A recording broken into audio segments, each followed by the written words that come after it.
Music Week and All Night Long Promotions present Breakout.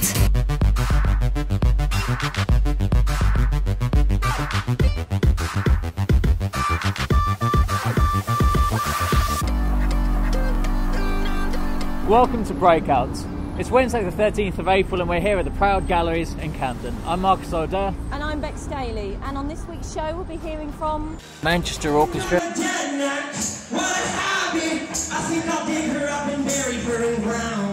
Billy Vincent, David J. Roach, Dog is Dead,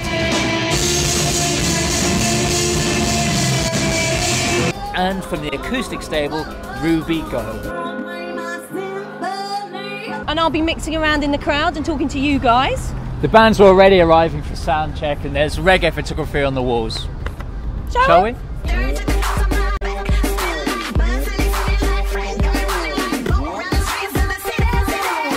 Breakout with Music Week.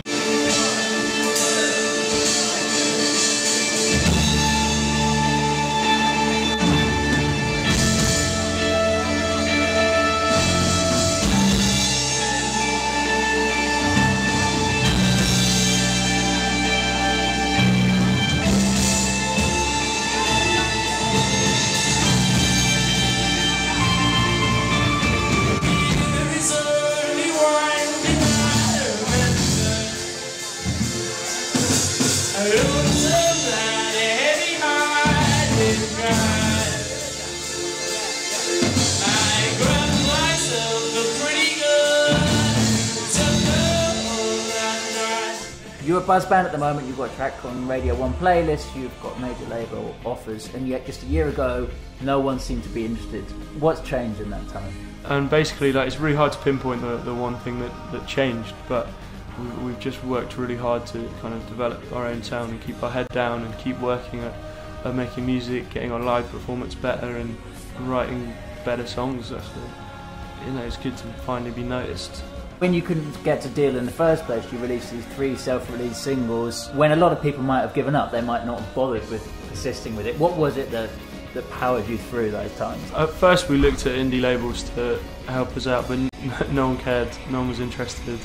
So, and just the thing, we just thought, let's not get down about it, let's try it ourselves. And there's been a massive jump from single 1 to single 3. It was a bit of a surprise when we were getting any kind of radio play at all from the first single. We're asking everyone how much work it actually is being a band in the current climate of being an artist, but there's a slightly different twist in it for you, which is you've done this work, you've got to this stage with these 3 self-released singles, and you've got, I think, 3 major label offers at the moment. Does that mean that the work's finished, or does that mean that the work is just about to begin? Oh, not at all. It doesn't mean the work's finished at all. It's just about to begin, really, but it just means that we haven't really got anything holding us back.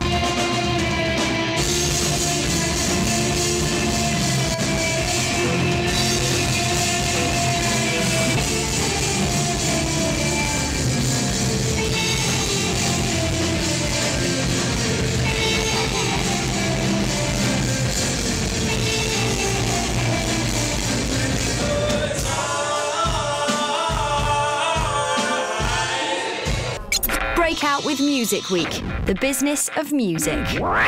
So Ben, there's a whole string of artists, just to name a couple, Rumour and Adele, who have had a whole series of setbacks and suddenly broke through. I think Rumour's been going for 13 years and suddenly been hailed as this great sensation.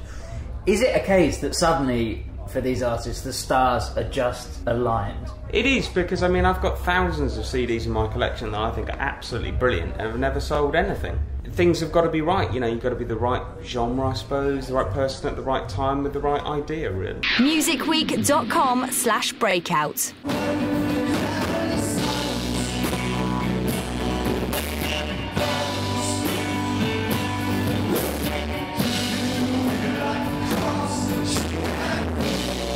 I'm told by the people who booked the night that you've been very persistent about trying to get on the bill here for Breakout, and that's one of the things we're talking about on this month's show is about persistence, determination. Is that part of your outlook or your approach to making it as a band? I've got quite a hard work ethic sort of thing, I've been doing it for a while, and I think part of it's like we're lucky enough to have a really strong manager and our booking agent as well. If they're fighting your corner, you stand a better chance. But it is about finding the right people, and it took us a while to chip away and work our way through.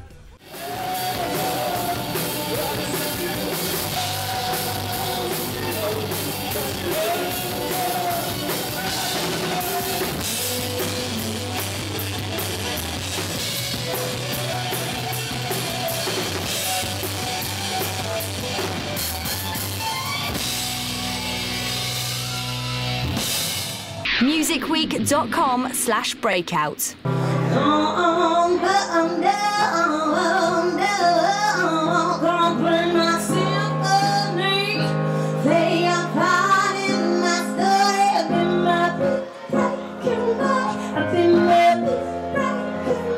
Ruby Goe playing in the acoustic stable tonight, co-managed by Ray Cosbert, Amy Winehouse's manager, and Trenton Harrison Lewis. You've done lots of interesting things. You've been working with Stanton Warriors and with DJ Poet and DJ Ammo from Black Eyed Peas, and ended up supporting them at the O2. How was that? It was a bit spontaneous. I met them for a session and we wrote the track in a day and recorded it and then performed it that night at the O2. And Tom Cruise was in the audience. Yes, he was.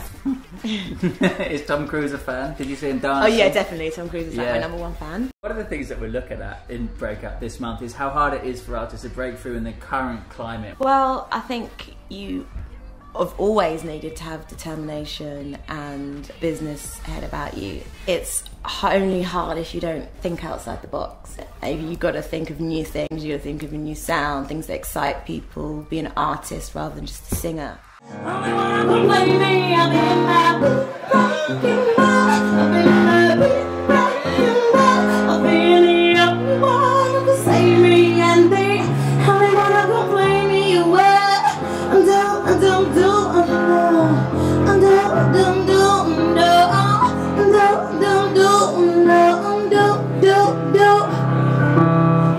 Thank you very much. Have a good night, guys. Breakout with Music Week.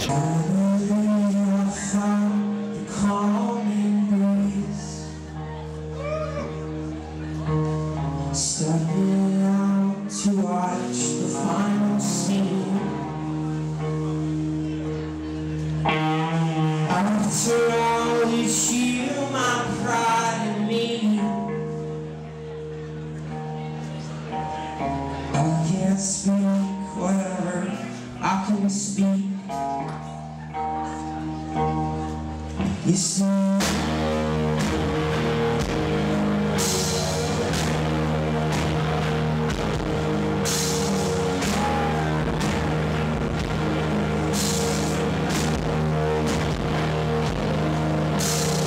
Hailing from Atlanta rather than Manchester, Manchester Orchestra have supported Kings of Leon and Black Rebel Motorcycle Club. We have Andy and Robert from the band with us now. The third album, which you're now on, is coming out on your own label, but it's distributed by Sony. That distinction, they're distributing you, but you're not signed directly.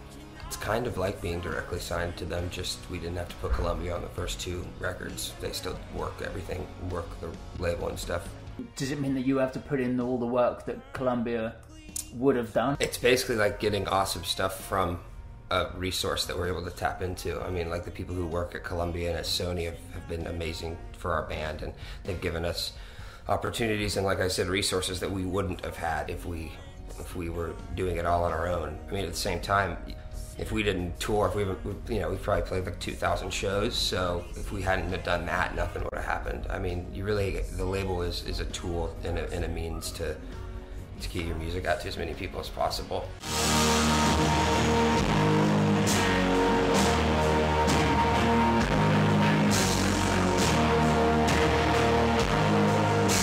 Every band on the show tonight, we're asking, how much work is it being in a band? So you would say a lot. Oh yeah. A lot more than we probably thought when we started. It's a non-stop job. There's no time off for any of it. So. And apart from the live shows, that's doing what? We're doing the business side of it, prepping for the next album, prepping for the next tour, trying to make every step. We really try and craft out our next 6 to 12 months, whatever we're doing, and We also run our own studio and make our own records, so that's also something we do. And I run a record label with another guy at home. What a hobby! I think I'll dig her up and bury her in ground.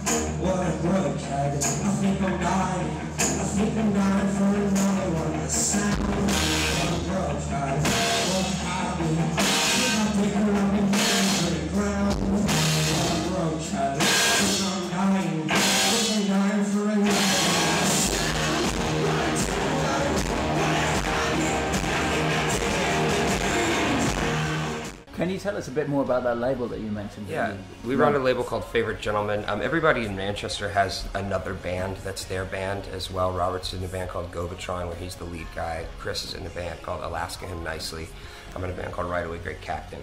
We have about 12 other bands streaming from like hip hop to alternative to blues to I mean really everything, folky stuff. Really what we do is we try and partner up. We work for free, and we try and like partner bands that we believe in with people that have the resources to help them, and we kind of create. It's supposed to really be a community of things where, and we've noticed how it's begun over the last several years to just build and evolve and continually it's kind of spreading. You know, it was just in Atlanta for a bit, and now it's far out. You know, signing people like Kevin Devine, who's an amazing artist, and it's really cool. It's a big part and a great part of what we do.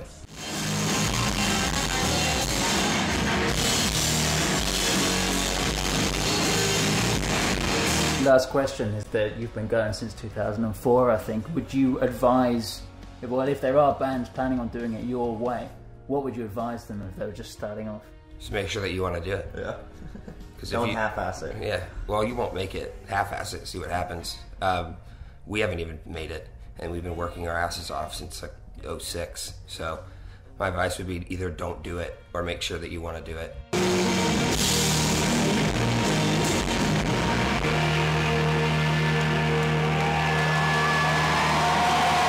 Brad Oldham, Manchester Orchestra's manager, is with us now in the green room. Brad, your company Vector Management work with Kings of Leon and Kid Rock, huge acts like this. It's interesting that you're interested in someone relatively obscure like Manchester Orchestra. I mean, they're very, the show here is very much anticipated, but on that scale of things, is it that you're expecting them to break through, or is it that you're interested in bands like that for other reasons other than your commercial potential? I mean, I think everything we do on the management side is to break through the artists. We have very realistic goals on the time frame and the expectations, but when we first discovered Manchester Orchestra years ago, it was a band we saw incredibly extreme potential on, and knew it was going to be a long-term process both in America and in the UK. So it's, you know, you sort of see the early vision of what the band could be, get in there early, and, you know, take the ride with them. Kind of how we view it. We've got this equation on the poster that promotes Breakout, which I don't think it's a scientifically valid equation, but it's talent plus luck divided by timing equals success. And I mean, those other qualities other than talent, the luck and the timing, how important are they? Is it basically come down to sheer determination as well as the talent? Yeah, that's the key, and it has to be sort of a two-way street, I believe, with the client and the management company, that they're equally working as hard for the end goal. And everything that you just mentioned as far as timing and hard work and determination, and, you know, it's all kind of a stew of different, you know, circumstances that equate into success, I feel. I mean, every band that's made it has had hurdles and stumbles. Nobody's done it with a clean slate. Breakout.